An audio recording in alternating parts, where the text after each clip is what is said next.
thanks to the Academy again for having me here, and it's been a joy to work with you, Cliff. Thank you. And thank you, Mr. Keith Timmons, for your generous support of this lecture series, and I'm so happy to be here with Robert tonight, so thank you. Oh, thanks for having me. I'm coming to sit with me. So I have so many questions for you, but I just noticed when Cliff was doing the introductions that you were looking at your drawing there. What were you looking at? I have to know what you noticed. You know, you make your work, and sometimes you're in such of a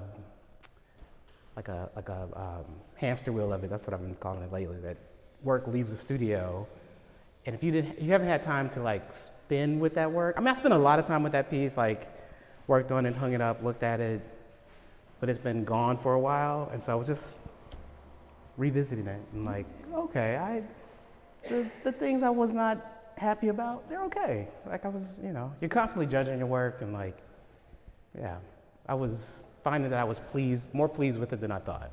Wow. Yeah. Okay.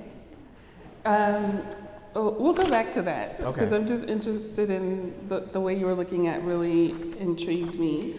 But I wanted to kind of begin at the beginning where I first saw your work in person, which is a decade ago when, at the outset of my career, I was working at the Studio Museum in Harlem. And I don't know if any of you have ever been to an opening at the studio, but this is my first sort of project out of the gate. I did not organize the show. My colleague Naima Keith did, but I was on the curatorial team, and I had just started that winter, and your solo show was the spring opening. So if I started in February of that year, the opening was in March. So I was very early on.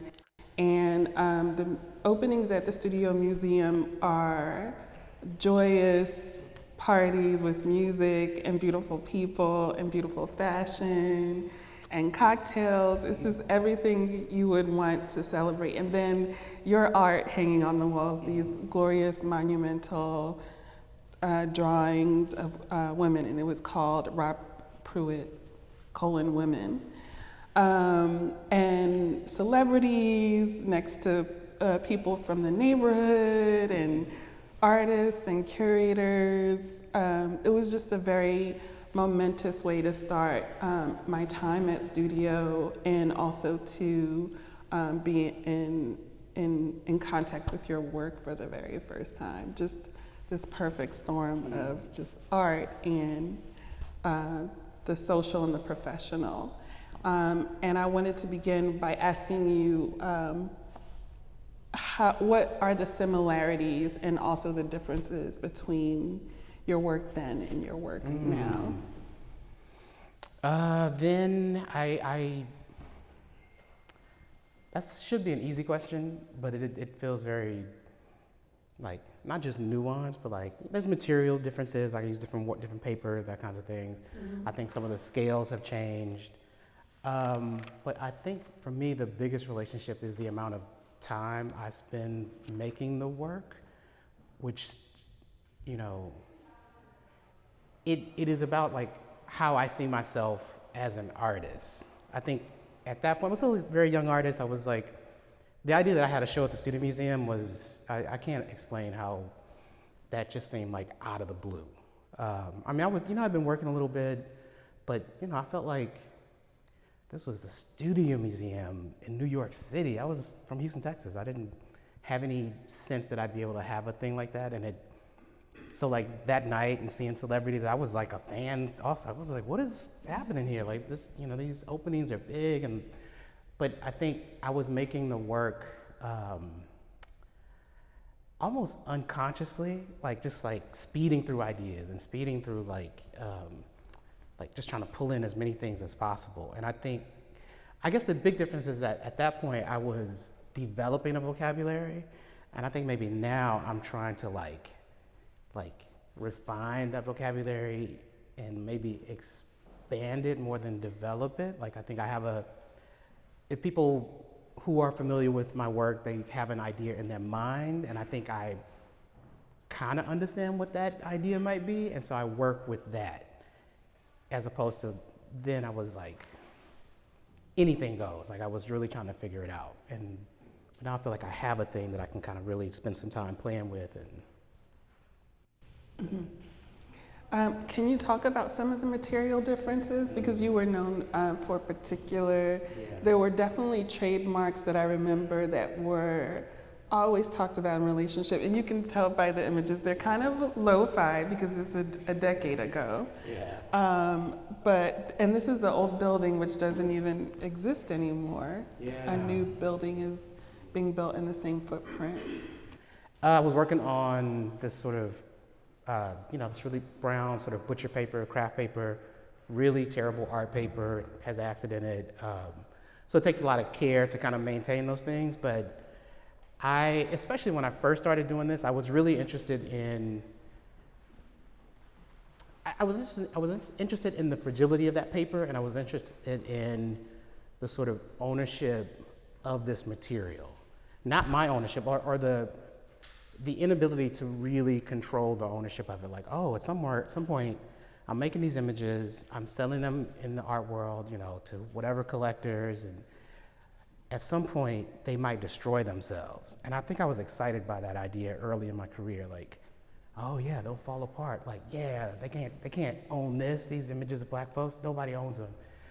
But working with that paper was also really difficult. It was really cheap. That was the other thing. I was a young artist. I mean, incredibly cheap, $40 for a roll, and I could do that whole show off of that $40. So like, but the paper's really, really fragile to work with. So like, if you're moving it, because I work on a wall standing, and so I'm constantly moving the papers around. So if you see these things in person, if you look in the corners, some of these are not that brown paper. These are art papers, and I dyed that paper. So maybe that was a transition moment, but these on the end were that butcher paper, and it was full of holes, and I taped. It became like the papers would get ripped and torn and have to start over, and I realized I needed to work with a more traditional archival material, and that was a hard decision for me. Like I tried other materials, but I like non-traditional materials, but I needed paper. Like I realized like I like drawing, and like people spent hundreds of years figuring this process out, like lean on that. And so, yeah. I think as curators, there was a lot of discussion about what did the use of this paper mean, and it's interesting to hear you talk about economy, because there was a lot of discussion around metaphor of like the brown paper bag. No, that was absolutely a part of it. I mean, because you can also get that craft paper as white, as any kind of color. I did want, like, I was trying to play with this idea that like the neutral background color of the paper, like thinking about blackness as the sort of central neutral space, as the sort of like foundational color for the human figure. Mm-hmm. And so for me, it was like, oh, I'll just always use brown paper, which has kind of, I barely even think about it anymore, but I do always start the works, I use coffee now to do like a wash to kind of give me variations on those colors. That was the other thing. The craft paper, I couldn't change the color. With the coffee, I can do multiple layers and get darker, lighter, golden. So I can really get like a wide range of browns to kind of do these images over. But definitely it was like metaphorically like this, like there are more people of color in the world than white. And so I wanted to like use the paper to kind of make that statement, I guess. Mm-hmm. Yeah. Mm-hmm. I think I'm fascinated by the use of coffee, and I would love to know how long you've been using it and when did you encounter it, and using it in the way in which you're using it, because you can see this field of gesture, like your hand with your methodology. It's a kind of like a painting technique, is it not? Or a watercolor technique? It's t-shirt. Okay. Coffee, so it is me, with my hands like doing this wash. Mm-hmm. I used to use tea. I would, and it was a really complicated process because tea takes a long time for the paper to like absorb the color. I had to use really cheap tea, and I think because there were dyes in that tea, I would use like Lipton tea from the dollar store, and I would build these big tubs and would lay them with plastic, and yeah. But you know, depending on what kind of studio space I was working in, that wasn't always an option, especially when I moved here to New York. I just couldn't. And so the coffee was sort of like an obvious switch over to give me that same thing, to give me these colors that I want, that had a more like, even had a more familiar sort of like relationship in my life, you know, just in terms of like, you know, the people in my life drinking coffee more than people in my life drank tea. But that's, you know, my wife drinks tea, but before that, that was a new thing in my life. But also as a commodity. Certainly, yeah. Yes. But I don't know if I was thinking about it in that way. I think sometimes these things appear in your work and they're absolutely there, but that doesn't mean I'm like consciously bringing that into the work. But I think it is absolutely, I think with the way that I work and the things that I put in the work, that's absolutely a part of it. This thing that's traded globally, that's done, you know, They put these black bodies on. Right. Just a commodity that's related to the black body. They all have this inherent quality that I think is so rich, again, in metaphor, like graphite, which we talked a little bit previous to this, you know, is crystallized carbon, which is what the human body, regardless of what color you are, is made out of. So I think in your figuration, I see it more than any contemporary artist, this relationship between your materials and the figure on this, I don't know, I hesitate to use the word essential, but like this very sort of like fundamental level. I like in the studio, I think about this all the time. I don't know if it's visible to other people in the work. I hope it is. It seems like you see it, but like that piece that was just on the screen was called Dust Formation. You know, because I'm in the studio. My studio is like, my dream is to like, I grew up, I wanted to draw comics. That's what I wanted. I wanted to draw comic books. And I still dream of this like really almost like science lab kind of studio that's really pristine and white and like there's no dirt around.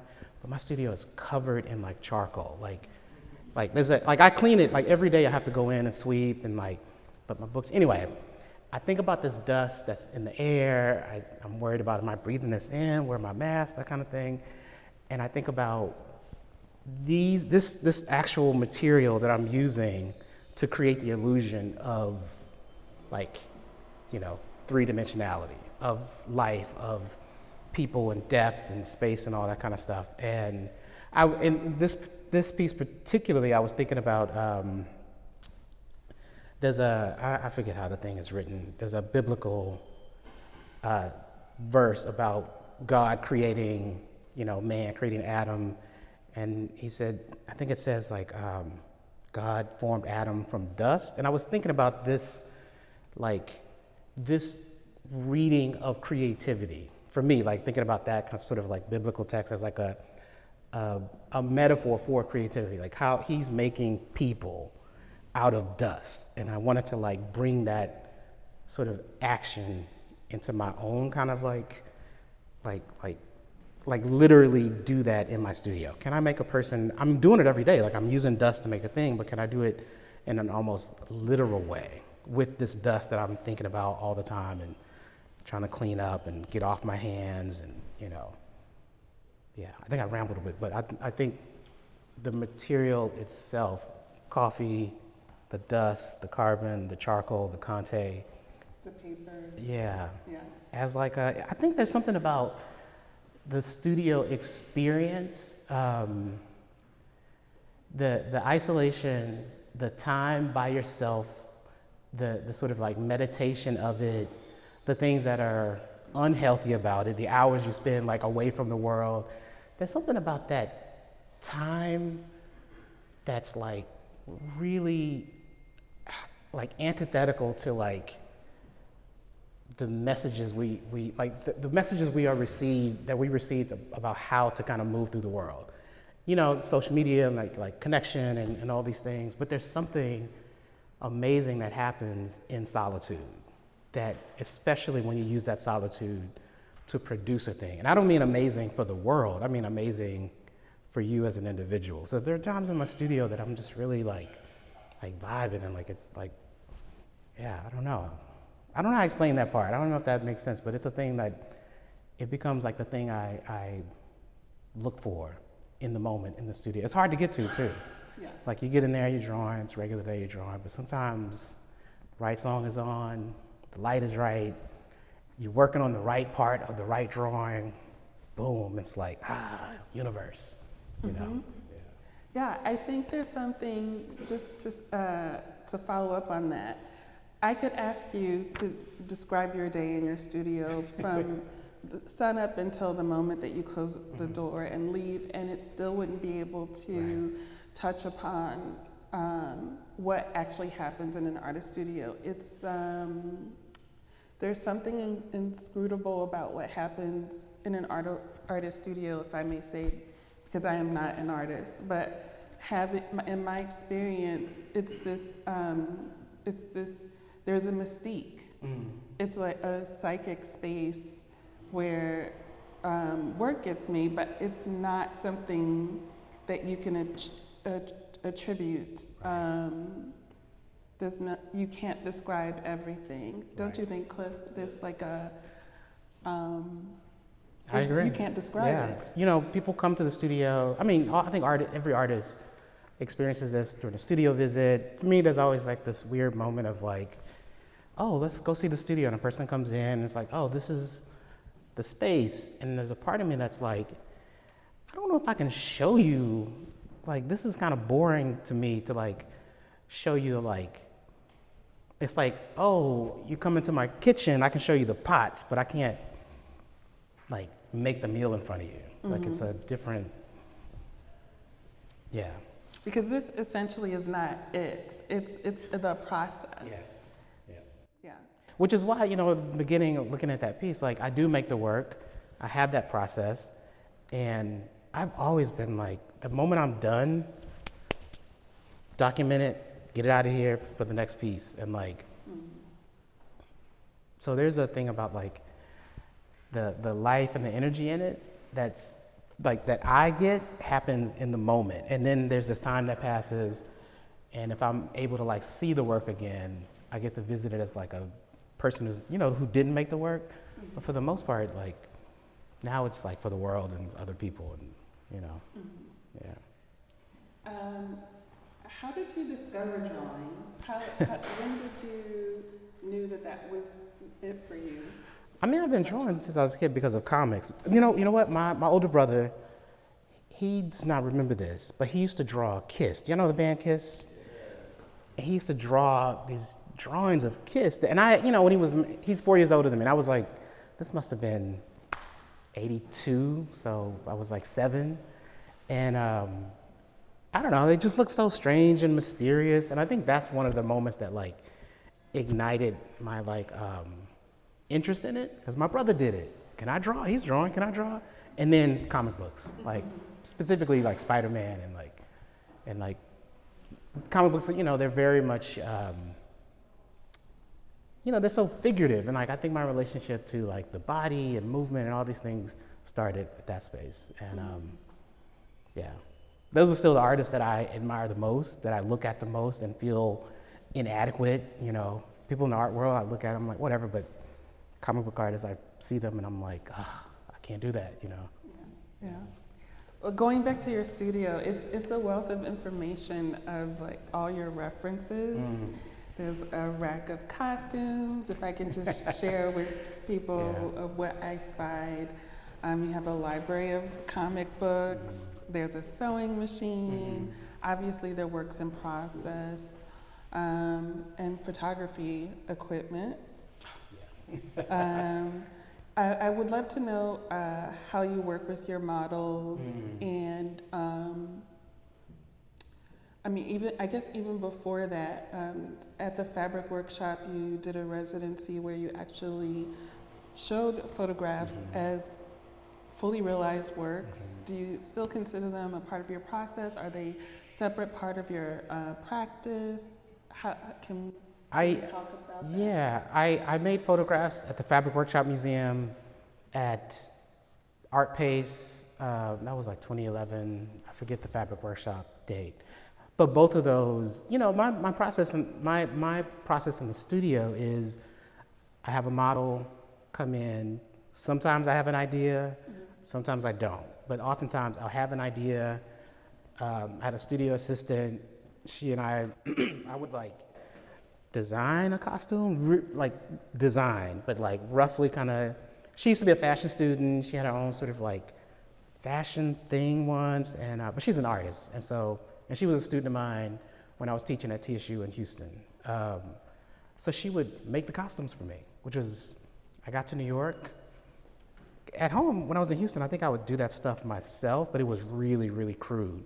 When I got here, she was able to provide me like a higher tier of like design, and so model comes in. If I have an idea, she's already made the costume, connected with the model, got measurements, and then I'll photograph that model in a bunch of different ways, and then bring those images into Photoshop. And sometimes I have to like Frankenstein this head on that movement, that body to kind of get the pose and thing that I want. And then that becomes my reference. And like, I'll, use that image to work from. And then if I didn't have an idea, a person comes in, whatever they're wearing, photograph them, and then I add in all that stuff in the drawing. The photographs I did at Art Pace, which is this right here, it was trying to think about this same, trying to think about my same like exploration of like costume, the body, narrative, like in photography. Like I think I told you, like I think that I was trying to see how far I could stretch like my idea into like what world and what materials. I think like it'd be nice to like move this into like film or something at some point, but the Fabric Workshop project specifically, I was imagining these as like state like propaganda photos. So some fictional black state that existed from the past, the present, and into the future. So each person was a person of like state leadership in lineage. So like, there's this person, and then like maybe one of her sort of ancestors would be an earlier photo, maybe one of her sort of like kids or something would be like, that was the first one, the oldest image. And so each person, because it was like propaganda, it was like state power, it was sort of playing with this idea of like empire and power. So each person had some sort of weapon. And so she had this sort of Revolutionary War gun, a brown vest, and there were people with there was a person with a grenade launcher. Have I been talking in this? There's a person with a grenade launcher and like just all kinds of weapons. And I think some of that was still me, I've always loved comics and like science fiction. I think I was still sort of responding to my like 10-year-old self, like, oh, guns and that kind of thing, yeah. Mm-hmm. So yeah, we dipped stuff in gold, did the sort of Princess Leia thing with this, yeah. Just trying to make costumes and have them realized. Because I had they do that. I was like, oh, can y'all make this? Can you make that? And like, yeah. It sounds like costumes really inform, like they're a point of departure. They help you decide a lot about the composition and where you go sort of creatively. Is that I right? suppose so, yeah. Yeah, they become like the fun thing to draw. So like sometimes they lead the image and yeah. And even more so like the pattern play, like there's a lot of texture and pattern upon pattern in not only in the costumes but in the drawing itself. And I've always been curious about that because it seems like you move through a lot of temporalities that you're constantly talking about, past, present, even when you talk about your work. But in the work itself, there's a lot of time periods rubbing up against one another. Because I think about how, you know, I think about like identity, Black people, and like what made us, how we think about ourselves. And I do think that we often exist in this kind of collapsed time, like this sort of past that we're constantly like, did we rule Egypt sort of thing? And like, oh, were we slaves? Like, but also there's a very much like an aspirational drive in like Black culture. So like, you know, let's get educated and do this. And like I feel like, and all of that exists in the person in the present. So like there's this sort of collapsing of time that just kind of orbits around a figure. And I try to make the works do that, like have the person have like things from the past, present, and future just in them, on them, around them, yeah.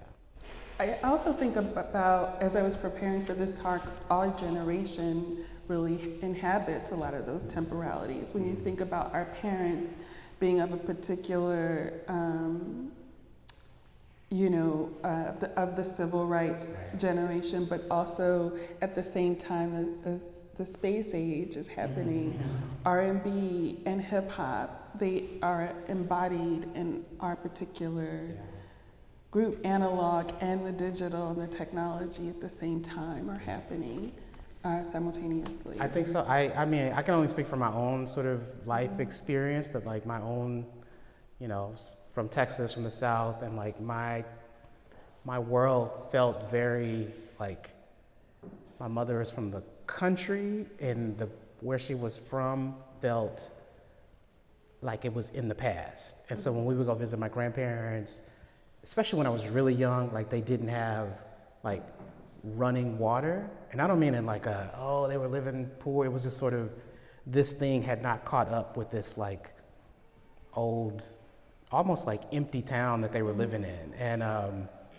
so we had like, anyway, we had an outhouse and that sort of thing, and it felt like 1,000 years in the past, but like we also lived in Houston and NASA and, you know, like, so like very much that temporality was like, in a way that I probably couldn't verbalize or understand as a kid, was part of my like consciousness. So again, I don't know if we actually got to the second part of my question about photography, but I was really interested in how photography impacts your drawing or your making. I was reading this essay about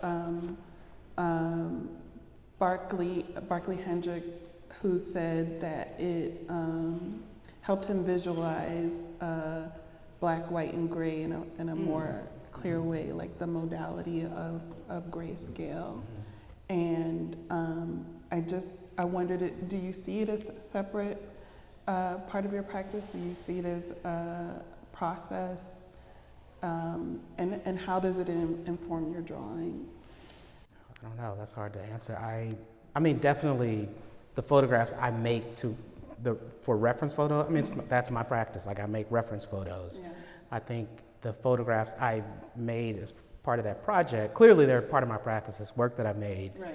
But that was like an experiment, an exploration in trying to understand photography. So even, I mentioned like, these were photographs that happened like theoretically, like the fictional world that they existed over different time periods. So we even used different kinds of cameras, like from different periods we used different lenses. And then like, I think the most recent one was a digital camera. So we were trying to like give like different fields, but part of that was me trying to understand photography, which I don't think I have any real, you know, I look at a lot of photographs, like just like anybody. I don't mean like, I have like a, you know, photography archive, but like I respond to images, I think the way all of us do.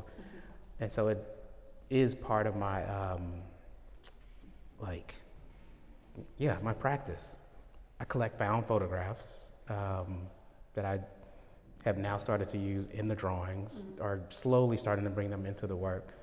But I think, to answer your question, I don't know how to answer that. It's definitely part of what I do, but it's almost, it's in a pot of so much other stuff. I don't know if I'd like single it out and say, oh yeah, this is how I use photography.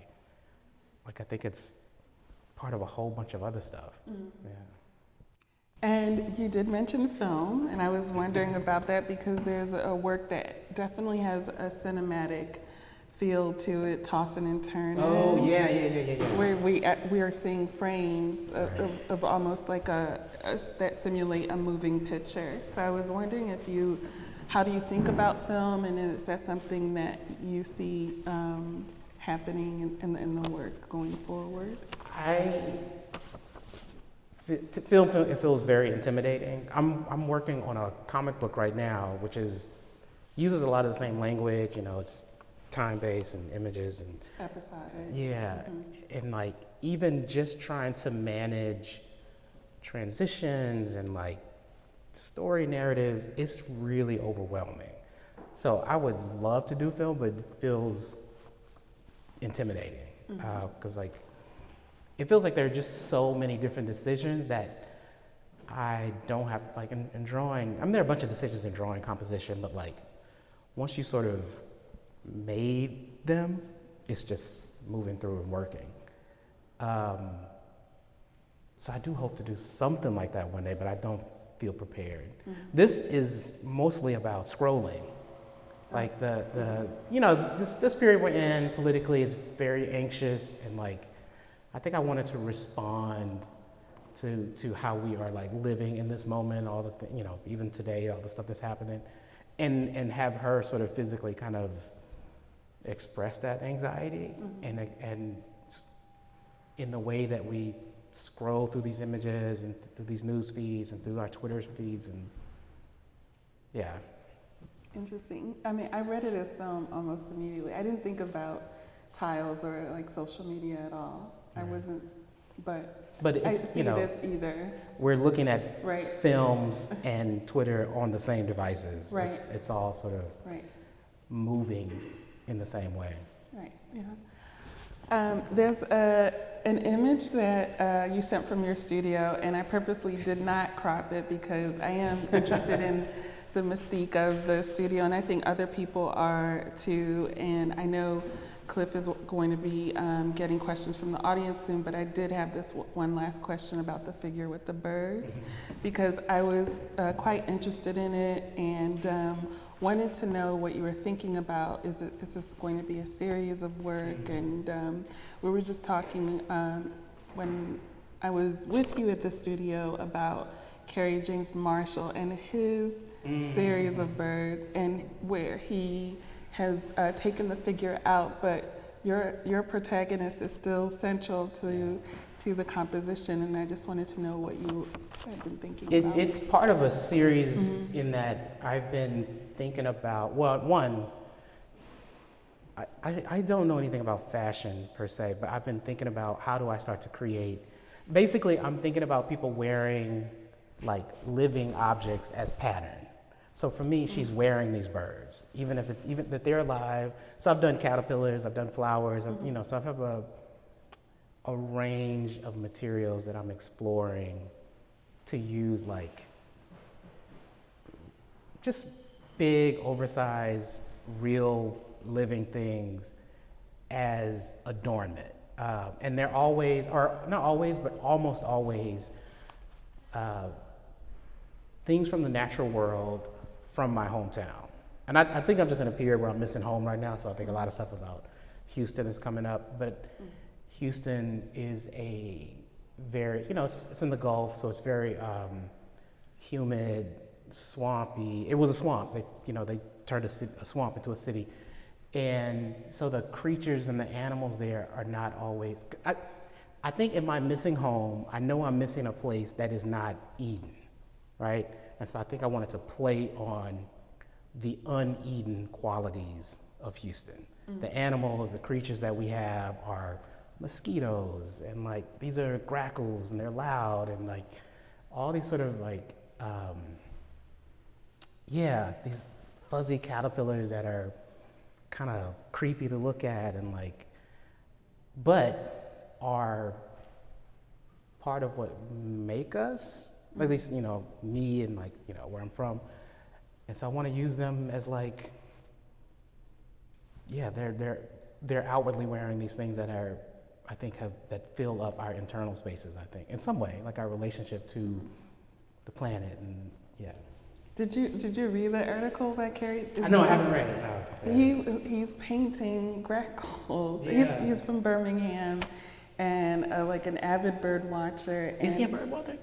Yes. Wow. Are you? No. Okay. No, Not at all. I'm fascinated by that, and he said that early on that he came across the book by John James Audubon. Oh yeah, that's right. Yeah. And that he was interested in that, and then I guess there's some debate of whether Audubon was Black. That's right. You were telling me. I'm remembering our conversation now. Yeah. I don't even get to. We could talk about this is like a separate talk, but I'm just fascinated by all these Black artists who are suddenly starting to paint birds. Again, another mystique from the studio that I think, Rob was unaware that Carrie James Marshall also had this series about birds, and then I go to a studio, I'm like, what are these birds? And it's, there's a narrative there that's very similar to his, and I just thought that was fascinating.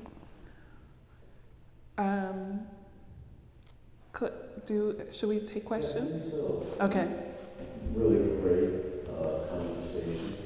Is that thing okay? And then I think we can take questions from the audience, but really left me with the impression of thinking about a studio practice, an embodied practice. And we talked before everybody got here about, and we can talk about this now, but I think it's important to mention your activity with the collective of artists, Artadia Jones and Associates. And we talked too about your yearning for connection to community outside of a kind of solipsistic existence in a studio, and how perhaps we all consider that balance between life of the mind, life of the body. Do you leave your body at the door of the studio? Do you bring it with you? These questions. But maybe we'll have a few questions and then get things started. Look at all of these people. I'm so glad you came. This is great. Yes.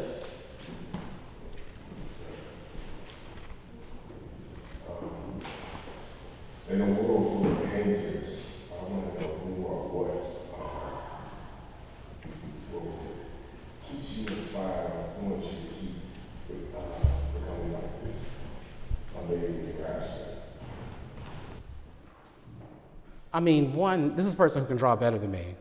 Like Princeton Nana, amazing draftsman, alumni of this school. All right. I love to draw, so I don't think I would have to seek like a thing to kind of inspire me to keep going. Like I think even if I wasn't a working artist, I would still try to find time to like do this thing. But I think if I expand that question and think about like how do I think about like there's drawing and then there's art making. Like how do I think about myself as an artist and the things that I'm doing in the world? And I kind of want to add some of this stuff about collective work. Before I moved to New York, I was a part of not just that collective, but I had a couple of different group projects that I was doing. I used to run the arts program at Project Row Houses. I was a host of a radio show. Like I had a very what I considered my practice was very expansive. Yeah, I guess so, expansive, but about like doing not activism, but very much like thinking about community and the world and like my voice and how do I sort of participate in this thing. And moving to New York, I've been here 8 years, left my collective, and sort of because I started to think about if this is what I do, then maybe this thing deserves my attention in a way. Like, trying to spread yourself thin and do all these things that are exciting and fun and feel like immediate. Like, you're out here, you're doing a thing in a neighborhood. All kinds of stuff we would do. But I think realizing the privilege of being able to make this work and share it and kind of try to have some semblance of a thought or meaningfulness and to capture some kind of sense of the moment and the time that we're in, a thing that will hopefully live beyond me, like that felt very like exciting. And I think I wanted to like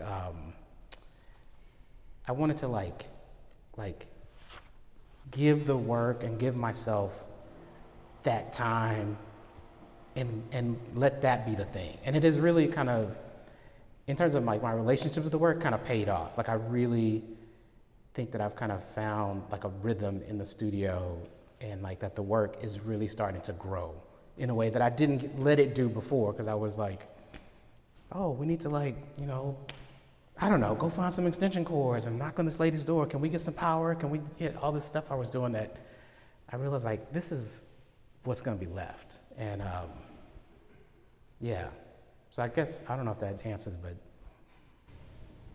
I love making work, I don't know, yeah. You have, there was a question here. Although I do think that the experience of community engagement lives in the body. Okay. Doesn't necessarily need to materialize as a thing, as an object.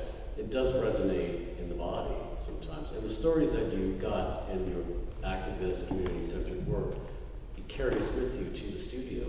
It We all does, have ghosts. but you realize, like, where are your strengths? My strengths is not in community engagement. I got more out of that than I think the world that I was trying to work for. And I realized, like, I can do a thing where maybe people can get more out of this, you know, like that there's a balance to it, you know. So I heard you talking a lot about the interplay of analog and digital in your work, and then also in your process, from talking about the dust to the costumes and even some of the props. I also heard like a little snippet of you being mindful of like market pressure. So you said like you can tell other people's ideas that they're working in their mind. Oh, yeah. That feels kind of. Yeah, that's not market, but I hear you. Yeah. I'm thinking about audience, which I cite as different than market stuff, but yeah. That's a good correction. But when I think about when I started to hear some of that, I also heard you kind of seem to have appetite for becoming even more digital. So you go into photography, and then you go to film, and what you described even that was like we're watching films and looking at art and scrolling past Instagram on our phones. Mm-hmm. How do you think about bringing the textiles, built environments, and additional dimensions into more of a part of your primary work? Yeah. I am really hesitant and resistant. I don't know if I'm interested in moving towards a digital thing. I think there is something, I feel like I sound like a really, really old person, but like there's something about like the hand and the hand as an identifier, as a memory, as a sign of like our presence, of like our time here, like that it leaves a mark that is human. And I think I'm interested in that world more than like, you know, and maybe we're talking about the same thing, but like, you can also, you know, your hand is evident in like film choices, you know, people who make films and that sort of thing. But I mean, like the idea of like built environments, which takes like, you know, group work and like people to do all these sorts of things. I think I'm actually interested in what does a single person sound like, look like? What's that memory? What's that sort of like library of that one person? And like everybody has a library inside of them. And like what do your drawings look like? And that, you know, drawing is like signature as like we all have different handwritings and that stuff. Like for me, that stuff is fascinating. Like what does like your mark making look like? And I think I'm interested in like doing my own and yeah. Yeah, like as a quick follow-up, I think something like I also kind of see it as sometimes I also like listen to Owens and body sometimes because I do think there's a lot of power in just having your hand on the work, and I think I feel like a lot of technology things. I can see there's a very real leverage that you give in making something digital that can travel much faster. Like you can put something on, you can take a photo right now and you can get to Australia. Immediately, yeah. But something like painting is not as mobile, but it is still pretty mobile. You can put it on walls, you can get into a DHL truck pretty easily. Mm-hmm. Something like sculpture that has like more dimensionality, or something like textiles that have a little bit more fragility. are a little bit more difficult. And I wondered, have you explored something like that where the final work does lean more into like that analog? Yeah, I mean, I have done installations, I have done sculptures. In terms of, I was just saying to Cliff, I think when you start to identify where your strengths and weaknesses are, like, I have built up a lot of time in this one thing that makes me do those things sparingly, just because I have not like formed those muscles in the same way. So like, sometimes I make a thing that's pretty nice, but it's not gonna be consistent in the way that these are. But I do hear you, yeah, like making things in 3D. I think my first response was like, if you're talking about taking this work and somehow expanding that outward into like an installation, that's less interesting to me than like just making this two-dimensional thing. Like, I love the illusion of two-dimensionality. I love the sort of like, that, it's on the wall, you can get lost in it, and then you can go away. And like, I think there's something about the ability to kind of just absorb it with your eyes, and like, it gets inside of you. I mean, that same thing can happen in an installation, but I think there's something about looking and like the meditation of like just allowing yourself to look at a thing, and then that you can fill that drawing up by yourself. You don't need a team, and like, yeah. We have a question over here. Then I'll come to you. Sorry. Okay. Yeah, that's really nice. So I heard you were talking about doing comics or comic books in the future, or currently working on it. How was that experience? Because we know you killed illustration, you killed, drawing. So how has that been transitioning, I guess, to like a pen and ink almost? Is it like a digital transition? Or? I'm doing it in pencil. It's been very frustrating just because I do have like a, like my day job of making work in the studio takes up a lot of my time, so I can't get to it as often as I want. And so trying to like manage time has been the most difficult part. But the transition, I set up a studio in my home to do it, and it's just, I desire to be there so much, like, but just finding the time to do it has been difficult. So the transition has been pretty easy. Like, it's such of a,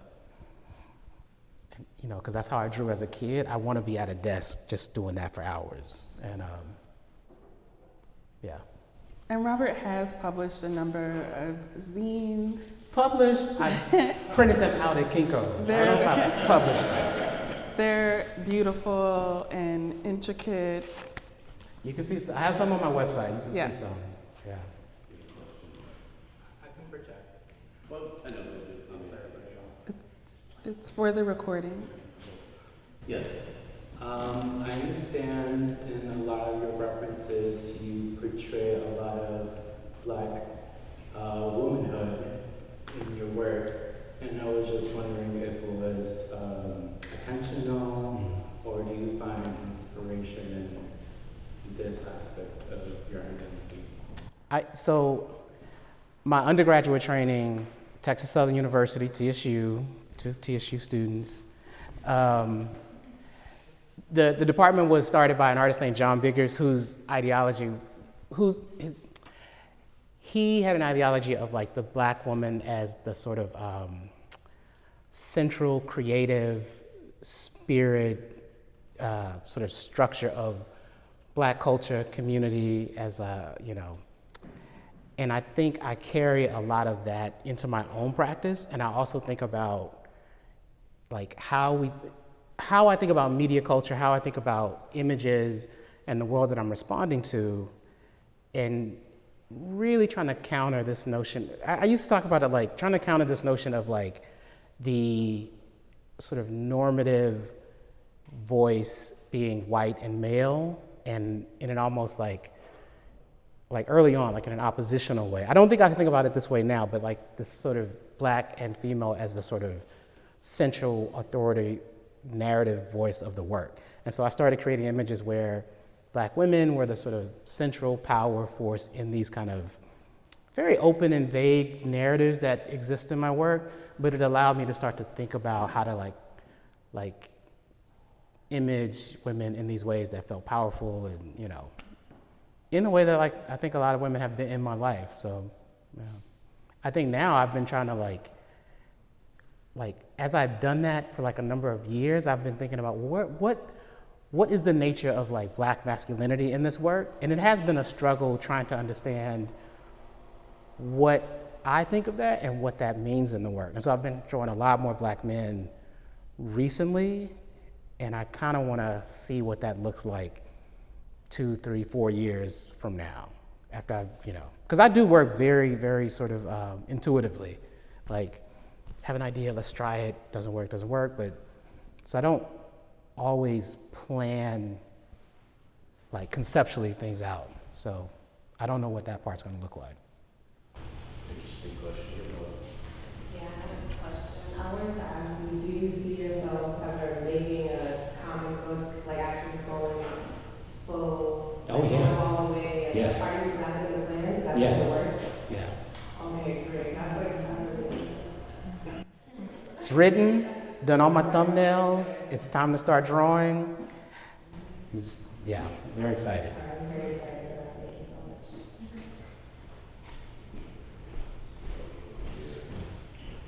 We teach, somebody teach some class here about the Black novel. Okay. Hello, we're here, Keith Timmons as well, so nice to meet you, listening, great things in Harlem. So I want to go back to your mention of using coffee and tea as a pretext and foundation for the Black figures that you draft. And I know that you mentioned that in using that, you do and perhaps you have an intention of pointing towards commodity and commoditization. And I was wondering, just as a clarification for myself, is that you trying to make an explicit connection between those materials and their connection to Blackness historically, really as the way in which they were extracted and propped up, the material? I think that's a reading of the work. I also say I don't think I intentionally set out to do that, but I think it's absolutely one of the readings to be made out of the work, considering all the other stuff that I'm putting in the work. So like Black people as a commodity, as that period, and I think about how we went from that to this other thing. Yeah, I don't know, but yeah. So it's not intentional, but I think it's there. I think that's what I'm trying to say. Yeah. Yeah. I was more projecting that on the work than something that Robert explicitly said, but I've been thinking a lot about the connection between commodities and the Black body and how we read them historically in art, particularly still lifes, and why I always, sort of like the meticulous detail and the hyperrealism, and why I find it so upsetting is because of that connection to forced labor in the Black body. And so anytime I see that, and when I saw coffee wash, I was like, oh, there it is again. Even when the body, I think sometimes there's this reading of figuration that is, some will read figuration as less rigorous than abstraction, but there's so much that you have to sort of consider and address when you're looking at the body than just the figure itself, and there's something like a color field of, a field of gesture with Rob's hand behind the body that goes into play, that you should be considering. You spoke about how between that opening, the first opening of the Studio Museum, and now you've been sort of refining your work. And even now, you said, you referenced like your art making as sort of your day job and struggling with balancing that and creating your comics. So I'm just wondering, just in your progression as an artist, how you've been able to find that balance and refine, especially as art is your work and also something that is you're creating as well. So yeah, just curious about that. I mean, I I feel like this is a really boring answer, but once I started to treat it like a job, and I don't mean that in like the sort of tedious kind of way, but like, you know, we're artists and we get inspired, and so we go make something, you know, but the idea to like work even when that's not happening, which is simple. You're taught that early in most programs, you gotta work even when you're not inspired kind of thing, but like actually making that your practice, like I get up, I go to the studio every day, and I have some semblance of a plan. Even if I don't like work, I'm there, I'm thinking, I'm moving stuff around, I'm cleaning up. Like I make my time with the work happen every day, which allows me to like figure out how to produce the work more efficiently, which helps me have more time for other things. Yeah, it is just refining your practice to a point where you can like make the balance for other things, you know. And it's difficult. Like I said, I'm still trying to figure out how to now squeeze in the comic thing more than just like a weekend. Like how do I do them both every day? And like, you know, I asked Kerry James Marshall this question, like, cause he does comics. I'm like, how do you, he was like, he said, he had a timer. He was like, I do this, like, I'm gonna work on comics this many hours in the day, and when it goes off, then I switch to this other thing. That doesn't work for me, but He made a graphic novel, or is making a graphic he's, novel? I think, I don't know the status of it, but I know he's making some sort of big, I forget the name of it, but he's been working on that for years. Yeah. And I think it's out sometime soon. Wow. Yeah. And you're teaching yourself how to sew right now, too. I'm not teaching myself. My But you're- assistant, okay. yeah, she's leaving. She's moving back home, and so I'm like, you gotta teach me how to sew, because I'm gonna have to do this myself. So I'm not that good at it, but Yeah. We have one more question. Yeah, just quickly. So I have a background as kind of a comic book artist who they seem to draw the same figure every single day. Mhm. You know, right? So at what point did that shift in you to say, I want to draw kind of a variety of different people, as opposed to I'm going to continue to draw the same simple figure? I don't know if I would say that about comic book artists, but I think I understand what you mean. Like it's a commercial product. They work in a fashion that's like about speed and time, so the images are made in a particular kind of way. I think moving, I mean, I was not making comics, it was like what I wanted to do, but I think really making the commitment to like do the studio thing, when that happened, just organically, you look for difference, you look for change. I'm working from models, and models have, you know, just natural human differences, and so I think my work just naturally is not like comic book artists, but who knows, maybe when I start doing this, because I'll be using the same tools, I'll be doing the same thing. Well, before we wrap it up, maybe there is a question that we have not asked you, Robert, that you would like to tell us.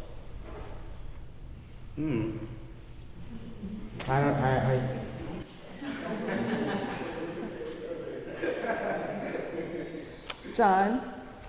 Just thought, I mean, there's a lot of blackness in comics. You know, because of the print process. They talk about film noir. Yeah. Of course, from looking back at comics. In reality, there's very little whiteness in comics. There's a lot of black. It's contrast black and white. I mean, I know there's color and all that, but If like, you think about the process, there's a lot more black in it. but it's black on white paper. Right, for the most part. Yeah. Well, Robert, this was amazing. Monique, as always. Yeah, thank you, Monique. I'm sure that you can get